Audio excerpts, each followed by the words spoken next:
Kalau harta rumah, duit simpanan dan barang kemas kepunyaan isteri. Bila isteri meninggal, katakanlah suami juga dah tak ada. Hanya ada anak-anak je, seorang lelaki dan seorang perempuan. Mak ayah juga dah tak ada. Adakah dapat kepada adik-beradik arwah?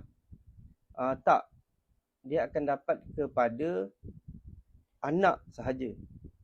Kita andaikan mak ayah dah meninggal dulu daripada isteri, kemudian suami juga meninggal dahulu daripada isteri. Jadi hanya akan pergi kepada anak-anak arwah, iaitu lelaki dan perempuan.